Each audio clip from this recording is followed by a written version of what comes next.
In this video, I'm going to break down the single most important way to grow as an artist, the super listener. We're going to cover what a super listener actually is, why they're the foundation your entire career is built on, and exactly how to find more of them. If your streams spike every time you release and then crash down a few weeks later, it's because you don't have a real super listener base yet. What should be happening is every release sets a new floor. 5,000 streams a day, then 8,000, then 12, then 18, each one stacking on the last. We're going to go through exactly how to read your Spotify for Artists data to know exactly where you stand, the specific metric that tells you whether a song is sticky enough to invest behind or not, how the algorithm actually decides to push your music out, and how to convert casual listeners into super listeners through repeated exposure. This is the full playbook, so let's get into it.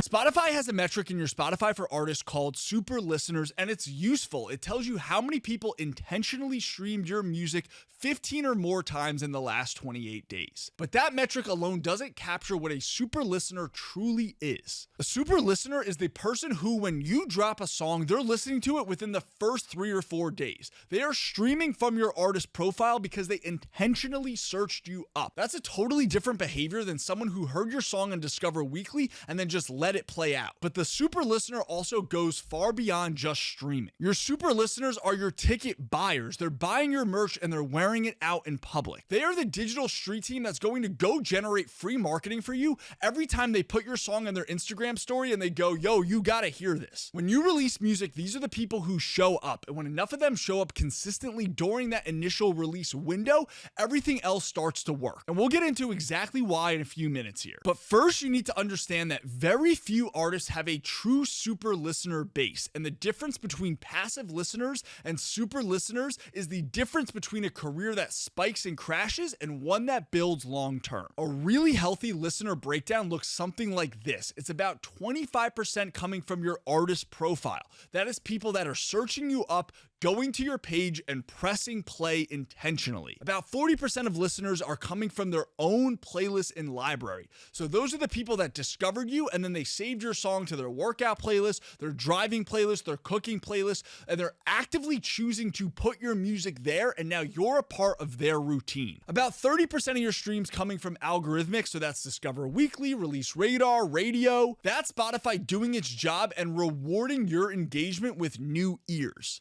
And only about 5% max should come from editorial. New Music Friday, the genre playlist, all the big ones. That 40% coming from listeners' own playlist and library is the biggest chunk of your audience that you should shoot for on purpose. Not every stream is going to always be someone searching you up every single time. That's not how people listen to music, but your super listeners are the people that are going to go save your music into their daily rotation playlist, and that is a healthy listener behavior. They've chosen to put you there, now you're a part of their daily routine. Where it gets dangerous is when a majority of your streams are coming from editorial playlists and other people's third-party playlists. Those are rented streams, and rented streams don't hold long term. I've seen artists get 40,000 streams day one because they landed on New Music Friday and a few other big editorial playlists, but then a week later they get pulled off and now they've crashed to 2,000 streams a day. Everything just cratered because there was no foundation underneath that listener base. No super listeners listening to the song and then actively choosing to come back. Sure, the day one numbers looked great on paper, but none of that was actually real and for the long term. So why do super listeners matter beyond just being loyal fans? Because that is how the Spotify algorithm actually works. Spotify is an advertising platform, so their entire business model is based on how many users they have active and how much time those users spend on the platform. That's what they go take to all their investors and their advertisers to justify their rates and their revenue. More users, more time spent, more ad revenue equals more money for the Spotify corporate overlords. But this is important because it's how the Spotify algorithm decides to go give you more free streams. When you have super listeners who are actively streaming from your artist profile during a release window,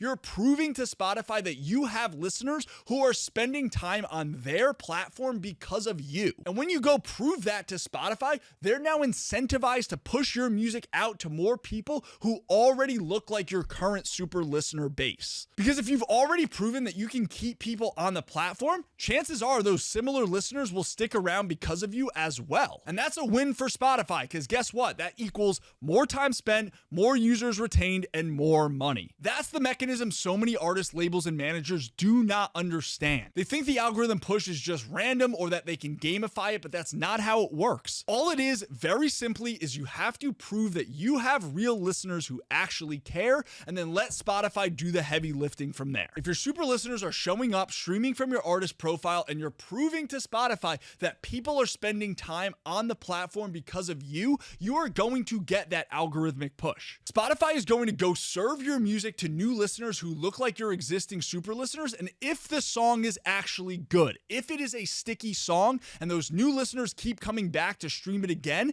and then they become super listeners themselves, guess what? Now your listener base is bigger than it was before, which means the next release sends an even stronger signal, which means an even bigger algorithmic push. That's the flywheel. That is how all of this compounds to grow you long term. But the prerequisite is that the music has to be good, and you need a way to prove that before you go invest money behind it. And that's where the streams per listener metric comes in. This is the single most important metric across all of your listening data. If your song is above a 2.0 streams per listener in a 7-day window or above a 3.5 in 28 days, that tells you the song is sticky. People are coming back to it to listen again, and that is when you can feel confident placing a bet, putting real marketing money behind it to push it and see if it goes and converts new listeners into active listeners who will also stream it over and over. And if it does, you scale budget in line with the growth. If a song is sitting at like a 1.3 streams per listener over 28 days, and most of those streams are coming from playlists, don't even bother spending your money. The song isn't sticky enough to convert, and no amount of marketing spend or content is going to change that. When the flywheel is working, you always see it in the data first. Your average daily stream should be stair-stepping up with every release. So if you start at 5,000 streams a day, you release every 4 to 6 weeks, you should see that climb with every new release.